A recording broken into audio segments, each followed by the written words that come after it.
دوے number کا آئی phone کا سے واٹس ایپ پہ اس نمبر کا دوے نمبر بہت شکریہ. میں اردو اور انگریزی دونوں میں کروں گا کیونکہ یہاں انٹرنیشنل میڈیا کے دوست بھی موجود ہیں.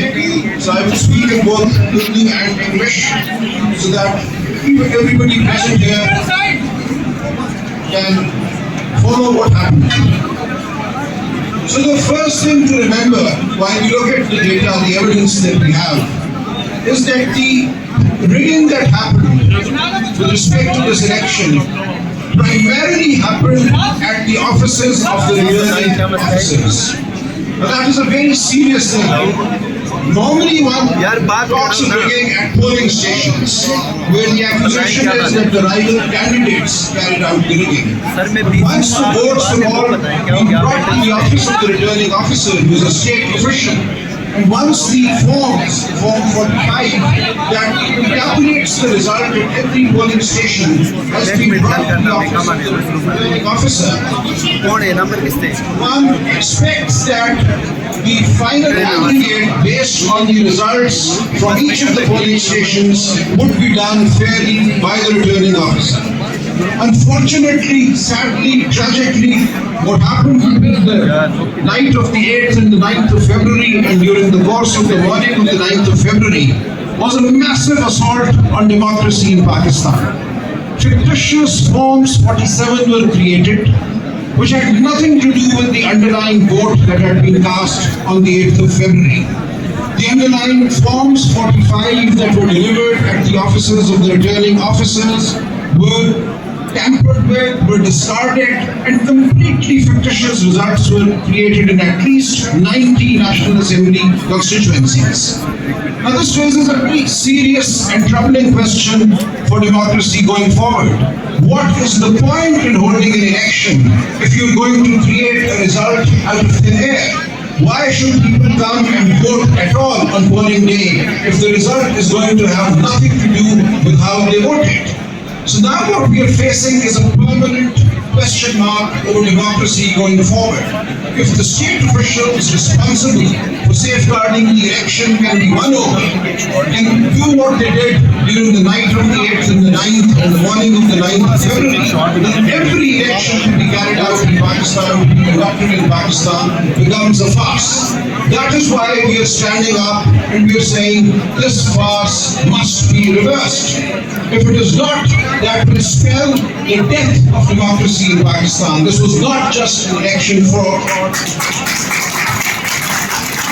This was a wholesale assault on democracy in Pakistan. And we know this followed months of suppression of the PTI workers, PTI leadership that were picked up in the thousands. The leadership as well as the grassroots workers. Our symbol was taken away in the hope that people would not know who to vote for.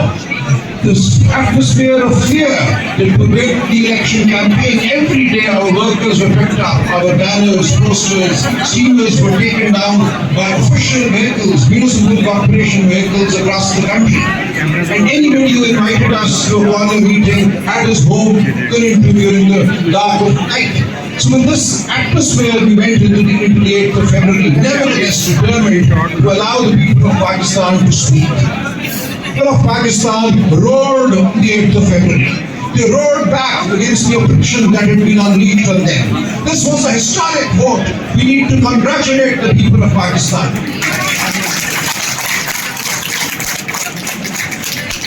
I went to polling stations in dark, dingy lanes, and I went to women's polling stations that day where illiterate women were standing, queuing in lines for hours, and they had actually painted our election symbols on their sleeves, on their hands. We all had different symbols. I had a badminton racket, people underneath me, somebody had an aeroplane, somebody had a paintbrush, and they knew who to vote for. These were illiterate women and men. They had taken our symbols to their hearts. We really thought that we would have a tough time getting people to vote for our diverse symbols. But the people assured us. They said, we know who you're standing for. We know what you're standing for. They cannot fool us by taking your symbol away. This was a magnificent effort by the people of Pakistan. However, what happened was equally disgusting. We had magnificence on one side and disgusting assault on the election on the other. So during the night, in my case for instance, in A128 Lahore, throughout the day the polling stations were swarming. It was a carnival atmosphere. And the forms 45, as they started trickling into the RO's office, I was sitting there, I'd gone there around 6:30 to be present. Every single polling station that had come in by 10 p.m., I had won. And the next morning when we got the forms 45, I had a lead of 100,000 the other candidate. 100,000. But at 10:30 p.m. I was ousted from the RO's office. There is a video that was when I could play that. So a contingent of policemen actually physically threw me and my wife, who was my election agent, out of the RO's office.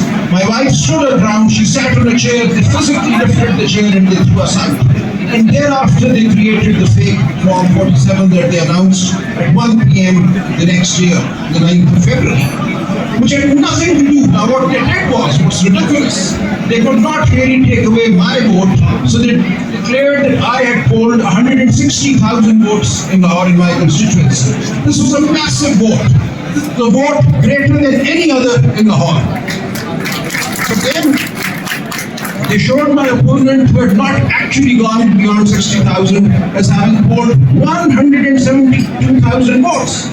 This took the turnout for my constituency, NA128, to 57%, whereas the turnout for every single provincial assembly seat underneath me, under NA128, is 39 or 39.5%. So a jump of 19% between the National Assembly turnout and the Provincial Assembly turnout tells you everything.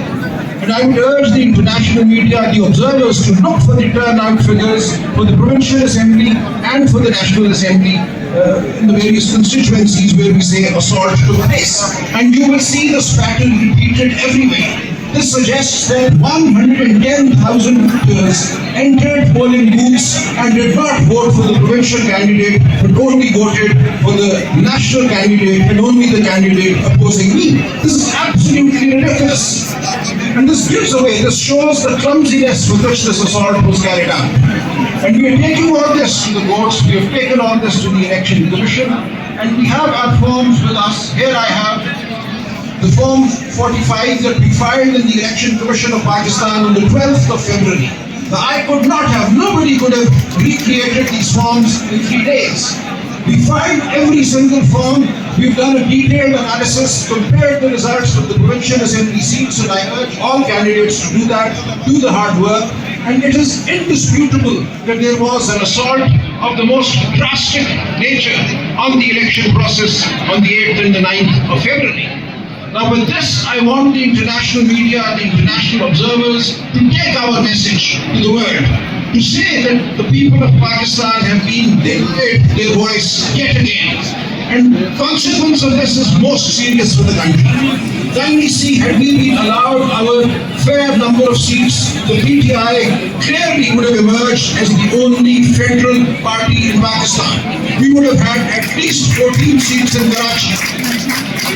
We would have had seats in Balochistan. We would have had seats everywhere. And we would therefore be the federal party that we actually are.